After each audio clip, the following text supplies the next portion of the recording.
to episode 2 of the EASL Shootaround at the World Cup. I'm your host, Jesse Lam, and today, once again, I'm joined by EASL co-founder and CEO, Matt Beyer, and EASL staff, Tony Bago. And as everyone can see, we're doing this through a Zoom call as there is a typhoon hitting EASL headquarters right now in Hong Kong, but the show must go on, as they say. How are you gentlemen doing today? Doing really well, Jesse. Good to be back. Great. All right, so let's get to it. The first round is complete. No teams under the FIBA Asia umbrella have made it to the second round. The countries had a combined record of 1-14 in the first round, with the lone historic victory coming with Japan beating Finland. Matt, was this expected from the Asian teams? I think that when we look at from EASL land how the landscape is, we generally have sort of a ranking of the North American and European teams as the top tier, and then East Asian teams and oftentimes the West Asian teams, to be fair, the next tier. And so I think that this result is totally to be expected. And but what I would say is that what these big international competitions, when the national teams are playing outside their region, the significance of them is really just to be able to see where are the holes in the program and where it needs to get better. Who's gotten a lot better during this last period? And, you're seeing Japan at a climactic point and China more like a funerary atmosphere. So, this is just what World Cup is all about. And I agree. I think yesterday when they played the first games of their classification tournament, Japan with yet another come from behind victory against Venezuela. You can see the development of Japan is just getting better and better. They can find their own style. They have great coaching, great tactician, I think that's a program that a lot of Asian teams can actually take a look at and kind of study after. There is still something to play for the Asian teams. One Olympic berth is still up for grabs. Whichever team from FIBA Asia has the best record in the tournament will get an automatic berth to the Olympics in Paris next year. And all in the classification round now, Japan, Lebanon, and China won their first games last night. And that puts Japan in the pole position with 2 victories. One marquee matchup that we'll see is China going against the Philippines. China needs a win for a fighter's chance at the Olympic spot. The Philippines just wants to leave this tournament with a win in the record. How do the teams compare to each other, Tony? I like to give kudos to FIBA here on the classification round. I think that with that Olympic bid, it really sort of brings the tournament, in a sense, can arguably restart. Really, for some of the Asian up-and-comer teams that weren't able to get to the second round. I do think Japan obviously is the favorite here. If we look at China's win, over Angola it's just going to be China versus the Philippines, and we look at analyzing that game. You've got Angola and the Philippines lost there in the first round indicator that would naturally lean towards China being the favorites. For sure, Matt. You have anything to say about this matchup? I think that the China versus Philippines matchup in the Philippines, and especially given the fact that there's quite a regional rivalry on things that go much further and wider than sports itself, is making this going to be it's going to be a tough game for China to win on Philippine soil. One of my fondest memories of having a meeting once with the CBA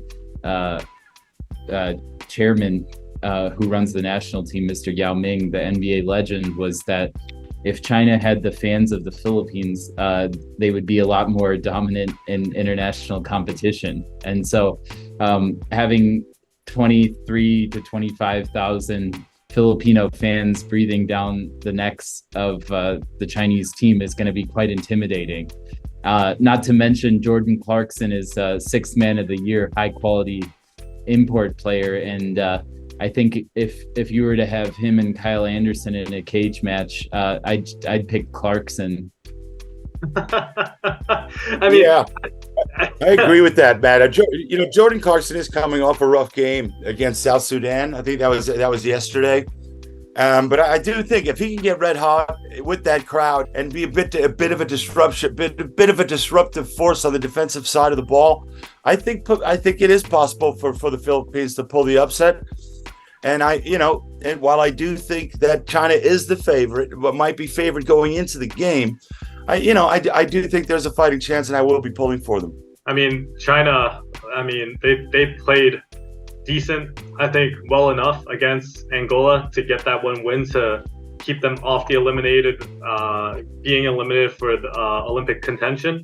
I think Kyle Anderson finally had one of his better games of the tournament last night against Angola. Definitely better than the first game he played when he went 0 for 9. So I think they're quite evenly matched, but I'd probably still give this. I'd give it. With home team advantage with the host in the Philippines, and I think they just want to save a little face. Trying to get their one win in the tournament. I think Philippines actually might come up with the upset here, but at the same time, I think I think China they'll be trying their best there, and we'll see what happens. Let's go move forward. Today's topic, we're going to talk about the FIBA World Cup compared to the Olympics. And there's always a lot of debate when it comes to basketball in the international stage. The World Cup always seemed to play second fiddle for players compared to the Olympics. Look at the players. Michael Jordan, no World Cup with 2 Olympic Games. The late Kobe Bryant, 0 World Cups, 2 Olympic Games. And then this tournament, starting with the Asia teams in Japan, Rui Hachimura played in the last Olympics in Tokyo, but out in Okinawa for the World Cup. A lot of NBA stars just opting out for their country. Team USA, none of the superstars who played in the 2020 gold medal team in the Tokyo Olympics are participating in this tournament. That includes Kevin Durant, Damian Lillard, Jason Tatum, to name a few. Matt, why isn't the World Cup capturing these players' imaginations, and how do you think FIBA can change that?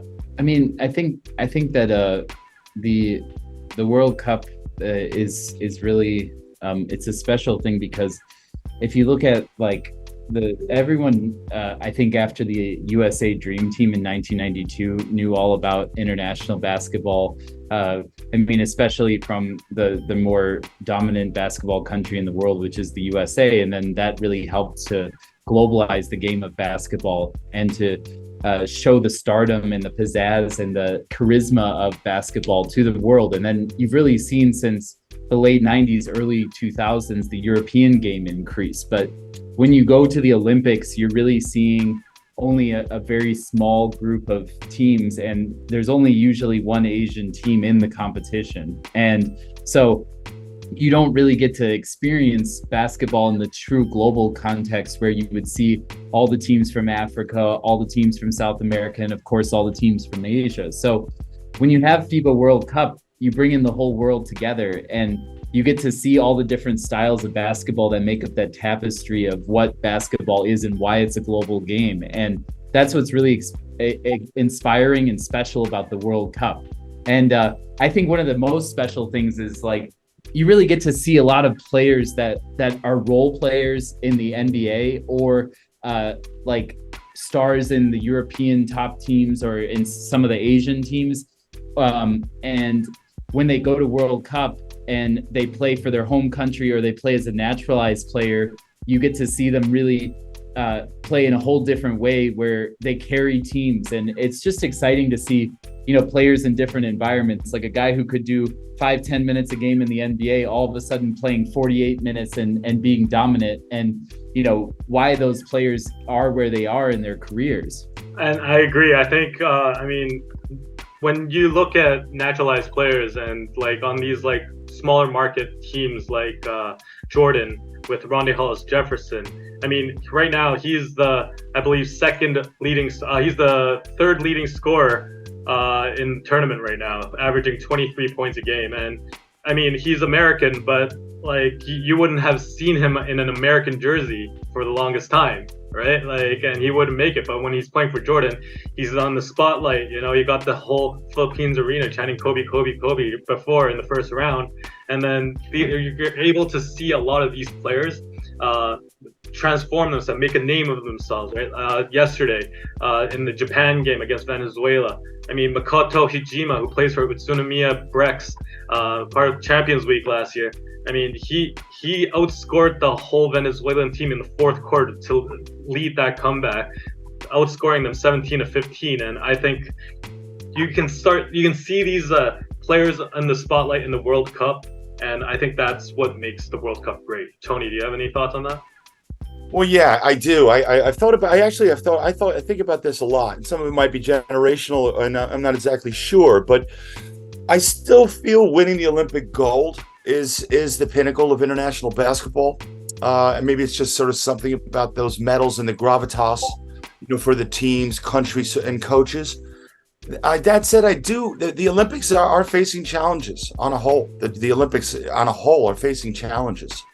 And they're, especially with the younger generations, and I think to talk about the World Cup is, given where the game today, and to sort of support what Matt's talking about, I feel 12 teams in a global basketball tournament is too small a number. I really do. I think, I mean, this may be debatable, but I feel that the sport itself is much more better served.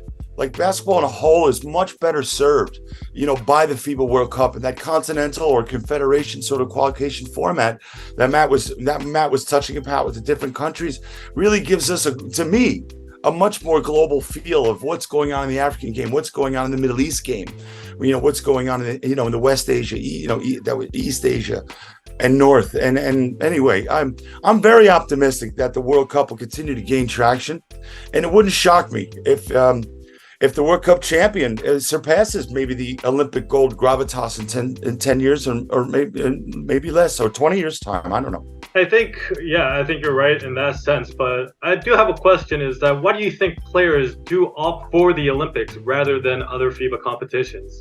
Like you said, they think the Olympics are the pinnacle of international basketball, but what makes the Olympics so much more glamorous, as they say, compared to other FIBA competitions? I mean, the Olympics are glamorous because it's the Olympics. It has over the modern Olympics is a history of over 100 years, if I'm not mistaken, and so you're looking at an event that's happened on at first it was every 2 years, then it was every 4 years, and now it's it was every 4 years for both winter and summer, and then it became every 2 years staggered for each of them. And a whole city gets into the Olympics.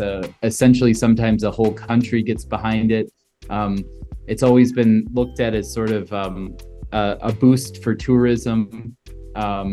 It's an element of pride that's behind it. And so FIBA World Cup in its current iteration has really only been branded as the World Cup since 2014 in the one in Spain. And so you're looking at really a revitalization of the sport, and that's really come first under the leadership of FIBA Secretary General Patrick Baumann, who was a very aggressive leader and advanced different initiatives for FIBA, like the World Cup, but also club competition internationally, which led to then the moves like FIBA partnering with East Asia Super League. And so, FIBA is also, if you just give it some context, is fighting in their home marketplace in Europe, always at that second position behind soccer or international football. And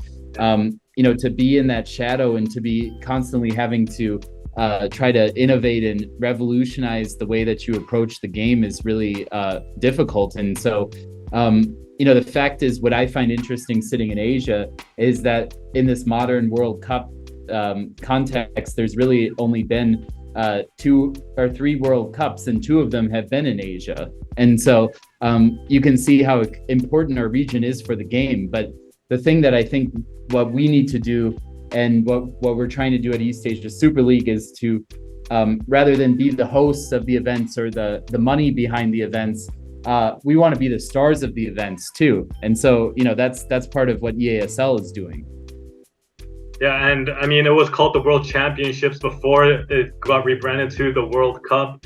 And I think you're totally right. I think the World Cup is set up to put these players onto a world stage and then kind of highlight the game in different areas of the world a lot easier. I mean, you can see the success in international soccer, like you said, through the World Cup. You know, you can highlight these smaller countries that won't be able to make a name of themselves in the Olympics, but at the same time, the World Cup is able to like put these small countries on the map a little longer. Because I mean, who would have thought, you know, a team like Dominican Republic would make it to the second round, you know, right? And then you have like teams coming up in the future as well. You know, South Sudan with the historic win in the first round, and you know, just making a name of themselves. And I think that's what the World Cup is helping the game of basketball do. I think as it relates to some of the top, I guess we can call them sort of what the top flight players, you know, your LeBrons, your Durants, your Currys. You know, there might be some pressure on these top flight guys and how their lives are run. They have tremendous commercial attention and business opportunities. That the World Cup, I mean, just logistically, even if they really want to go, it can be difficult for some of them to do it, right? I mean, if maybe they choose the Olympics as the one because they feel it's more so. But it's that, you know, it is a time commitment. It is a month out of their summer, maybe even a little bit longer because of the practice and the lead up potentially. I think, and of course, a lot of the really top flight guys, there's injury concerns. There's always injury concerns, and a lot of them maybe only play. And the franchises, I know on the baseball World Classic side, a lot of the franchise kind of frown upon it. Now, I don't know if that's the case with basketball, and I hope it's not the case with the NBA. But these are some of my thoughts, and I think some of the challenges that getting the top flight players to cross over and into the World Cup. Now, one player that has represented China in both the Olympics and the World Cup was Yi Jianlian, who announced his retirement from professional basketball earlier this week. Yi, a former 6th overall pick back in 2007, played in the NBA for 5 seasons before going to the CBA. Matt, you worked with him. What was it like working with him? And can you share any good stories? Yeah, I mean, I have a lot of stories. And you know, for me, that job was a very transformative experience in my own career, because it's really what got me into the fraternity of the basketball industry. And a lot of the people who I continue to work with closely today are people that I met during that experience working for Yi. So, I mean, it was incredible to see just the amount of media attention that a Chinese star was getting, especially during that time, because there was both Yao Ming and Yi playing in the NBA.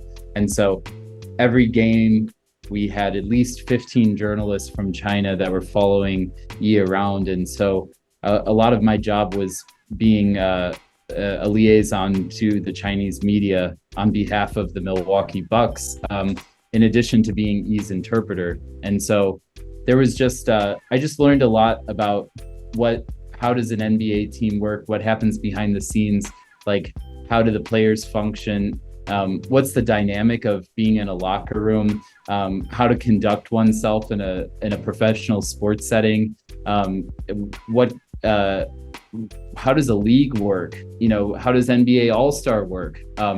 What are the dynamics between a player and his agent? What are the dynamics between a player and the media, et cetera? So I just learned a lot of things about just a lot of things during that time working with Yi. You know, I think that anytime you're walking around anywhere with a 7-foot tall person, no matter if they play basketball or not, people are going to stare. But that was always a fun experience. I think one of my most memorable experiences was towards the end of the season. Yi had an injury on his wrist, which I think created some sort of kind of a lingering thing that he had throughout his career. he had to go for a surgery in another city, and he left me with his car to take home. But I decided to take it around town for a bit of a long route towards his home. And you know, being 22 and having the keys to a tinted Range Rover with a excellent sound system is quite fun. So you know, it was a great experience working with E, and you know, just being thrown in the fire of how to deal with all of these new situations. And it taught me a lot. And I think many of those lessons I carry with me today. Matt, to this day, does Yi know about the Range Rover incident? I've said it a couple times, so he might, but I think if he found out, we'd still be cool. So yeah. Oh, that's good. I mean, I remember. You know, he's a very professional guy. I think. I mean, the fact that he played 21 years professionally just speaks to the, you know, his staying power. And whether all those years were in, you know, what league it was, it doesn't really matter. I mean, to get out of bed every day, go to practice, keep yourself in game shape, you know, battle through injuries, some of them quite serious. Like it takes a pro, and he's definitely a pro. Definitely a lot of adversity that comes with it. Tony, I mean, Yi played in New Jersey, your hometown. You know, you're from the area. You know, he played for the New Jersey Nets for a bit. Do you have any, you know, memories of Yi playing for your around your? I actually saw him play in a China CBA All-Star game in Dongguan, if I'm not mistaken. But I actually remember when he was drafted. I remember when he was drafted by Milwaukee. I was actually in Beijing at the time. I was working in Beijing at the time when he was drafted, and it was exciting. I did hear, and I do want to ask Matt this one, because you never know in the basketball and sports world how these rumors fly around and what's true, what's not, especially in China, which is kind of an exciting part of working in sports world in China. A little gossipy, maybe. But I had heard, Matt, that he didn't want to go to Milwaukee. That wasn't so. He was worried about the cold or the weather or the record of the team. Was there any truth to that at the beginning?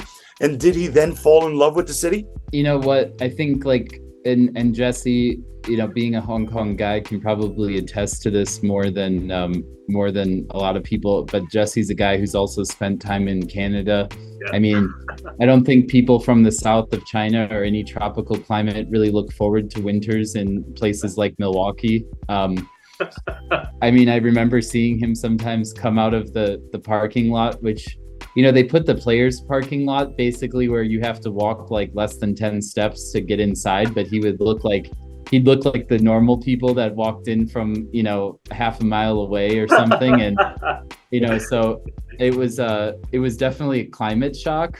But, you know, I think that the one thing about the Midwest and especially about that organization, the Milwaukee Bucks have always been known as the team that treats its guests and the media with the most hospitality. And you can ask you can go into any media room in the NBA and see kind of that personality of the team through how they treat the media. And they always treated the media at Milwaukee the best out of anywhere of the NBA teams. And so I think that that hospitality which he received from the whole organization and from the community was really incredible. And there's nothing not to like about that. And for E personally, his dream was just to be an NBA player. It wouldn't have mattered if he was in Milwaukee, Toronto, Cleveland, wherever. I mean, you're playing in the big show. And he was getting serious minutes as a rookie, over 20 minutes a game. That's a big deal.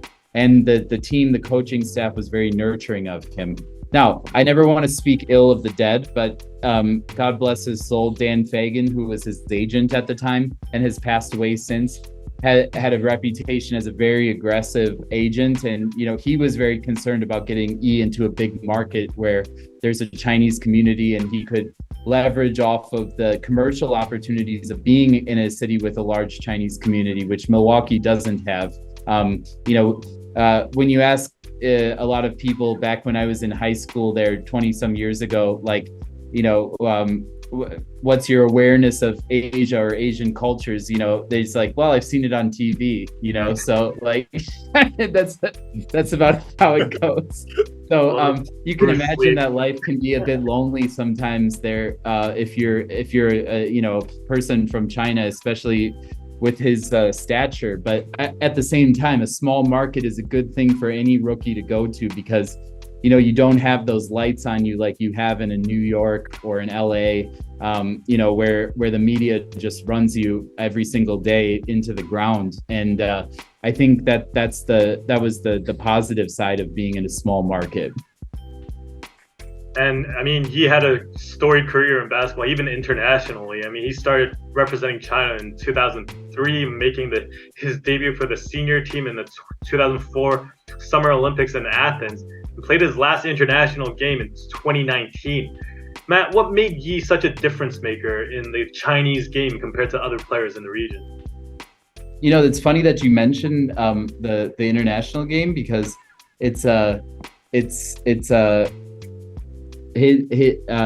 Del Harris was the coach on Team China in 2004 and is kind of credited for discovering Yi, or at least elevating him up to the senior men's team when he was very young. And when I was working for the Milwaukee Bucks, my boss was Larry Harris, his son, who later has gone on to win championships with Golden State Warriors and whatnot. But you know, it's just funny, like that there's so many of these family dynasties in the NBA, and Del Harris is such a legendary coach, and you know, to have E end up on his son's team is kind of one of those things. So, you know, I think for E, what I always noticed and what I would always hear from the coaches and everyone is just like his work ethic is impeccable, and you know, the guy just he just goes to work hard. He works on his body. He trains. He spends time overseas in LA in the off season doing a lot of recovery and training with NBA players and whatnot. And so he was just always focused on staying at the top condition, getting better. And, you know, even as late as I'm trying to remember, it was around 2013 was, I think, his last real go at the NBA. And like, you know, he's always been just either the best player in China or a real like borderline NBA talent. Yeah, 2012 was when he was trying to make a run with the Dallas Mavericks. No, but after that, he was the last guy cut from the Lakers. Okay, right. Yeah, well, and I think that it was after that is when he decided to you know rejoin his original team of the Guangdong Southern Tigers, and right. Of course they went on to many championships and storied series in the CBA after he rejoined them. I mean, I think he was a 6-time CBA champion, and he was just a storied career nonetheless. Well, that is it for this episode of EASL Shootaround at the World Cup. Thank you, Matt and Tony, for logging on today. Also, thank you for tuning in to this episode. Stay tuned for new episodes in the future. Take care. Thank you very much. Thank you. Thank you.